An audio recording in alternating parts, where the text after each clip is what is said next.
오늘 말씀은 이사야 30장 18절에서 19절 말씀입니다. 그러나 여호와께서 기다리시나니 이는 너희에게 은혜를 베풀려 하심이요 일어나시리니 이는 너희를 긍휼히 여기려 하심이라. 대저 여호와는 정의의 하나님이심이라. 그를 기다리는 자마다 복이 있도다. 시온에 거주하며 예루살렘에 거주하는 백성아, 너는 다시 통곡하지 아니할 것이라.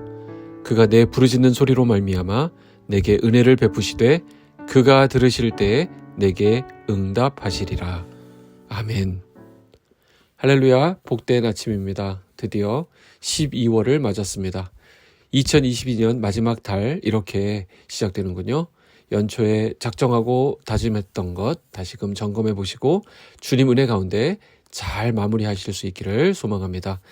이사야 선지자는 30장에서 유다 백성들의 어리석은 모습을 지적하고 있습니다. 그들은 이웃 나라로부터 공격을 받았을 때 하나님을 바라보고 하나님만을 붙든 것이 아니라 또 다른 이웃 나라의 원조를 구하는 일을 계속 반복했습니다. 이건 정말 어리석은 일이었는데요. 유다는 이스라엘을 치기 위해서 처음에 아람에게 도움을 청합니다.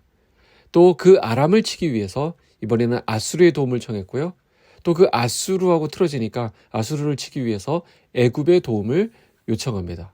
무슨 카드로 돌려막기 하듯이 계속 이곳저곳 구걸하러 다닌 것입니다. 이 2절에 보면 애굽으로 내려가면서도 나의 입에 묻지도 않았다라고 우리 주님이 말씀하십니다.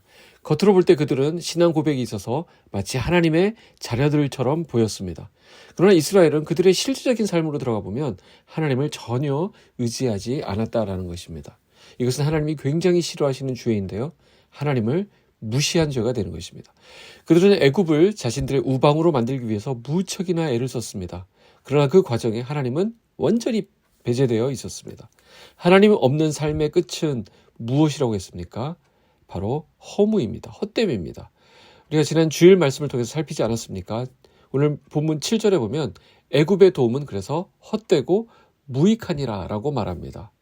그러나 하나님은 여전히 그들을 기다리고 계셨습니다. 18절입니다.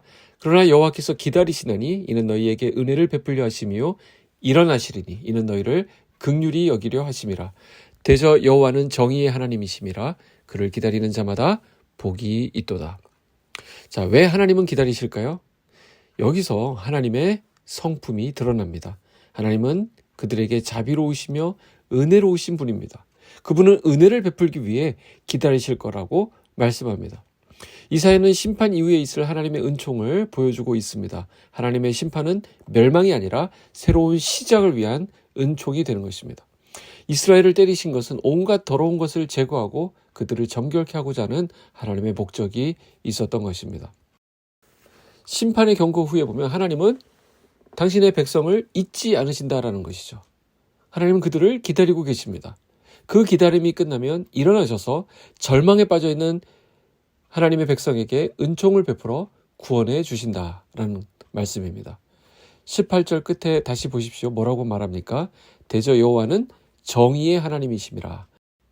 자, 우리는 정의롭다고 하면 뭘 떠올립니까? 피 한 방울 안 나오는 냉정함을 떠올립니다. 그러나 하나님이 말씀하시는 정의는 다릅니다. 비록 심판을 주기도 하시죠. 그러나 그 정의로 결국 구원하시겠다라는 사실입니다. 그래서 여호와를 기다리는 자마다 복이 있다라고 말씀합니다. 그렇기에 그가 얻게 될 복에 대해서 그 뒷부분이 길게 설명을 하는데 19절에 보면 부르짖을 때 응답하신다라고 말씀하시고요.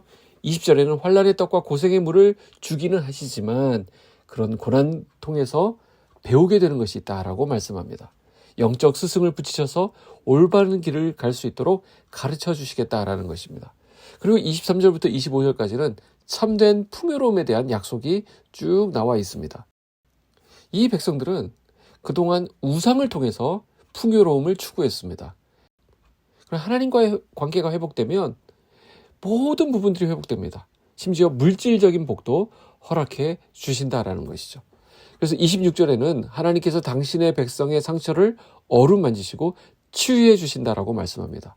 그 누구도 고칠 수 없었던 상처를 그분께서 직접 싸매어 주십니다. 26절입니다. 여호와께서 자기 백성의 상처를 싸매시며 그들의 맞은 자리를 고치시는 날에는 달빛은 햇빛 같겠고 햇빛은 7배가 되어 7날의 빛과 같으리라. 무슨 말씀입니까? 이전보다 7배나 더한 은총의 빛으로 상처를 치료해 주시겠다라는 것입니다. 하나님의 치유의 해가 주님을 갈망하고 기다리던 자들 그 머리 위에 크게 떠오릅니다. 우리 역시 그 구원의 날에 십자가에서 죽으시고 부활하신 그리스도가 영원히 다스리시는 그날에 그 빛 앞에서 모든 상처, 아픔이 치유되고 참된 기쁨과 평안만이 우리를 뒤덮을 것입니다. 때로는 우리를 공격하러 다가오는 애굽, 아수르 같은 존재가 있을 수 있습니다. 갑자기 찾아오는 여러 가지 문제들과 상황들 또한 고난이 있을 수 있습니다. 그때 우리는 눈에 보이는 세상의 그 어떤 것에 손을 내밀지 않도록 해야 합니다. 우리의 도움은 천지를 지으신 여호와뿐이십니다. 우리를 지으시고 우리를 가장 잘 아시고 좋은 것 주기 원하시는 그 하나님 아버지께로 나아간다면 그분은 반드시 우리를 지켜주시고 풍성한 은혜로 채워주실 것입니다. 기도하겠습니다. 하나님 아버지 감사합니다. 12월의 아침 오늘도 말씀으로 우리의 눈을 밝혀주시니 감사합니다. 주님, 때로 우리는 애굽이나 아수르 같은 문제를 만나게 되기도 합니다. 인생길에서 만나는 그와 같은 문제들 앞에서 세상 것 의지하지 말게 하시고 가장 먼저 하나님을 찾고 하나님만을 바라보고 의지하게 하여 주시옵소서. 눈을 들어 하나님을 향하고 이 세상에 눈을 돌리지 않기를 원합니다. 주님이 나의 가장 우선순위가 되게 하셔서 이 한날 승리케 하여 주시옵소서. 예수님의 이름으로 기도합니다. 아멘.